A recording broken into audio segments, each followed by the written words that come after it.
In 1967, Pontiac unleashed the Firebird, a machine that would carve its name into American muscle car history.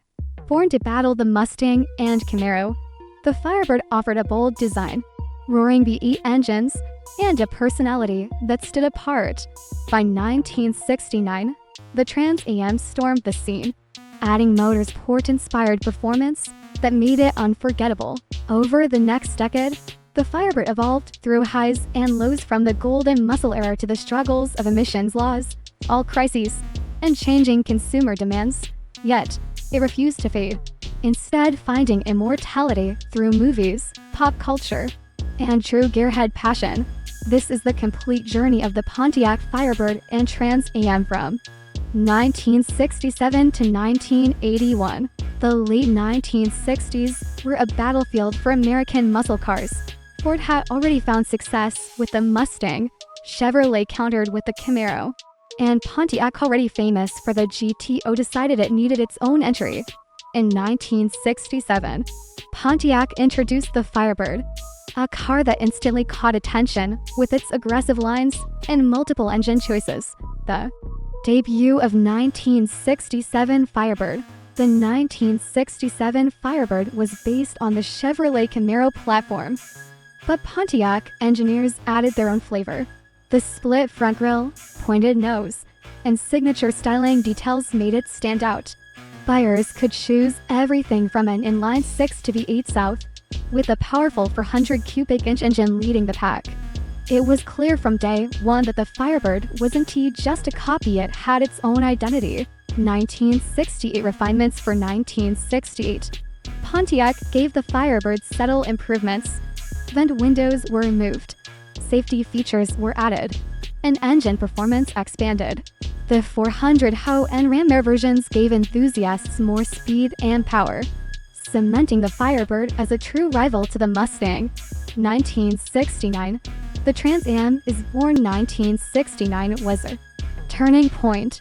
Pontiac introduced the Trans Am, a special performance and styling package named after the SCCA Trans-American Racing Series, featuring a 400 V8, rear spoiler, functional air scoops, and a distinctive white and blue paint scheme. The Trans Am was instantly legendary. Only 697 were built in its first year, making them rare and highly collectible today.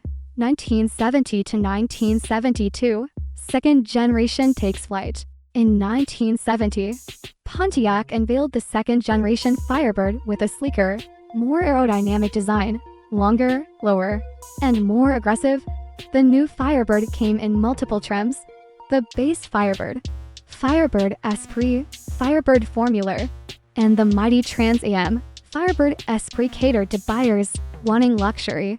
Firebird Formula, balanced performance and comfort. Trans Am became the halo car, with functional shaker hoods, wide tires, and performance-tuned suspensions. Engines like the 400 Ram Air 4 made the Trans Am a muscle car hero. However, stricter emissions and safety laws started creeping in, threatening performance. 1973 to 1974, power peaks and challenges. The 1973 Firebird gained new safety, bumpers, and styling changes. The Trans Am was offered with the Super Duty 455 engine, one of the most powerful muscle car engines of the 1970s. This beast made over 300 horsepower in an era where most cars were being restricted. But by 1974, the muscle car landscape was changing. Insurance rates, emissions regulations, and rising gas prices all pressured Pontiac. Still, the Firebird and Trans Am soldiered on, keeping performance alive when other brands began scaling back. By 1975, the muscle car golden age was fading. Emissions regulations, rising insurance costs, and the oil crisis forced automakers to rethink performance. Yet, Pontiac refused to let the Firebird die. Instead, it became one of the few muscle cars that survived the 1970s and kept its spirit alive. 1975 1976. Survival in a new era. Pontiac redesigned the Firebird's front and rear ends for 1975. adapting to new crash safety standards, while horsepower ratings dropped across the industry due to emissions rules.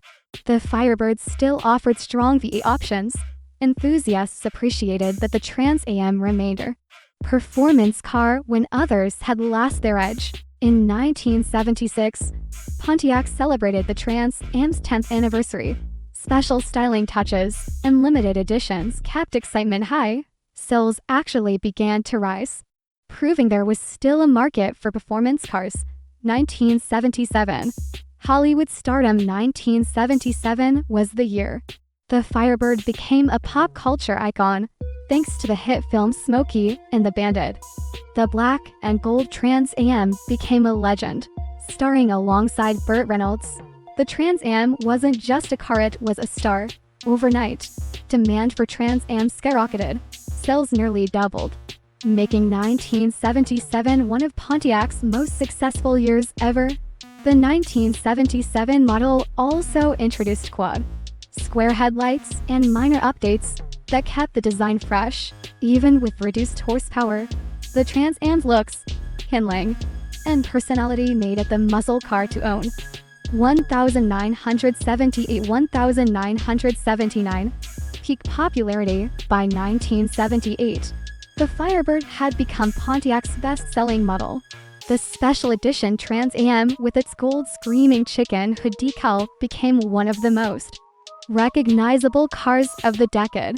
In 1979, Pontiac offered the 10th anniversary Trans Am with silver paint, mirrored T-tops, and unique styling cues. This limited edition became an instant collectible that year. Firebird sales reached over 211,000 units, an all-time high. 1981. The end of an era. The early 1980s brought turbocharging experiments. Pontiac offered a turbocharged 301 V8 in the Trans Am, paired with futuristic hood graphics. However, emissions restrictions and rising fuel costs meant raw power was no longer possible. By 1981, the second-generation Firebird was nearing its end, while its performance wasn't as wild as the early 1970s. Its cultural impact was unmatched. The Firebird had survived when other muscle cars disappeared, keeping the muscle spirit alive into a new decade. Legacy. The 1967 to 1981 Pontiac Firebird and Trans Am remain some of the most beloved American muscle cars ever built. From their racing-inspired beginnings to their Hollywood fame, they represent style, power, and freedom. Collectors today cherish these models, especially rare Trans Ams and Super Duty versions.